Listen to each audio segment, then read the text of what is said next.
Hello and welcome to the Jewish Curiosity Podcast, where we ask questions and take journeys. We have been on a journey to explore world history from that spiritual perspective, trying to understand the trajectory from Olam Hazeh, this world, all the way into Olam Haba, the coming world. And in this session, we finish this series by discussing the afterlife. Where do we go when we die? Let's try and understand it together. I hope you enjoy. Where do we go when we die?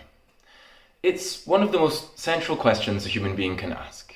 Those of a more atheistic persuasion may say, nowhere. More religious people often believe we go to some kind of paradise where we will remain forever. But there are also those of the religious persuasion who would say that people who are not so good during their life will go somewhere not so good after their death, also forever. Judaism, however, takes a different perspective. As often happens, we find ourselves not buying into either extreme of a polarized debate, but rather ending up somewhere nuanced in the middle. So what do we believe? Death is a bit of a misunderstood concept. Life and death are not so much about existence versus non-existence as they are about connection and separation. Life is when the body and soul are together, connected, and death is when the body and soul separate from one another. And even then, it's only temporarily. See, when a person passes away, their soul does indeed ascend to a spiritual realm, and the body does indeed go down into the ground, into the grave. But this is not the end of the story. They go to these respective places so that they can get ready to eventually come back together again. The soul rises to spiritual realms and experiences a taste of what's to come. Free from the limitations of the physical world, it can finally express itself and experience some of the goodness it created for itself down here on earth. The body, in the meantime, is undergoing a process of its own.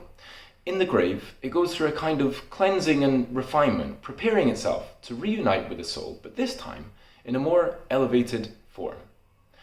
So this is the big picture of the afterlife.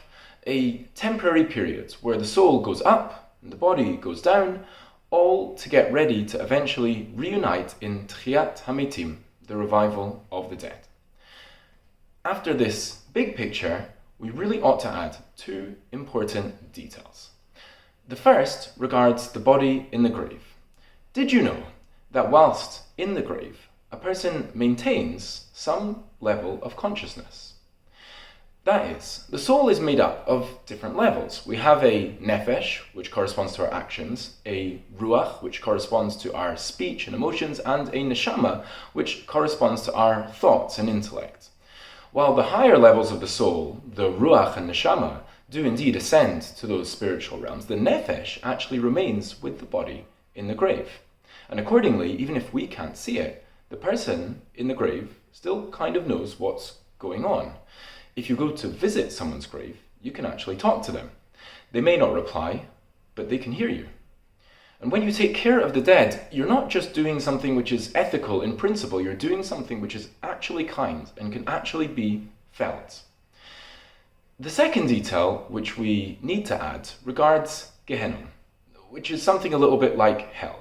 Now, we don't believe in some kind of eternal bad place that people could go after they die. However, we do believe that the soul has to be fixed up before it can fully experience the closeness with God for which it is destined.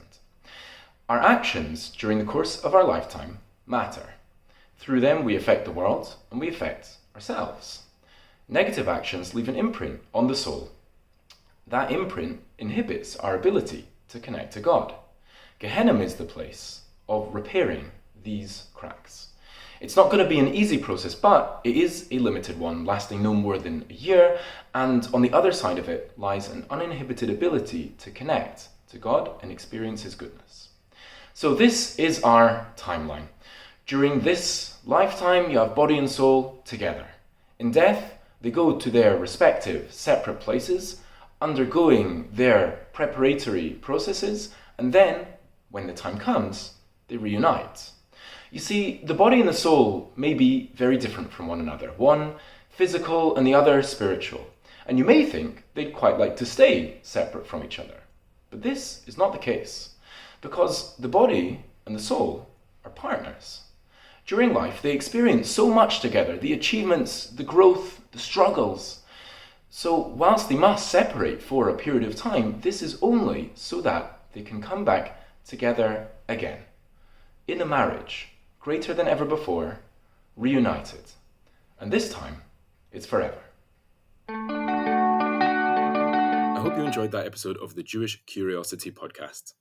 If you want to find out more or check out more episodes, you can go to www.jewishcuriosity.com, or you can also find us on Spotify, Apple Podcasts, and YouTube. Have an amazing day, and hope to see you next time.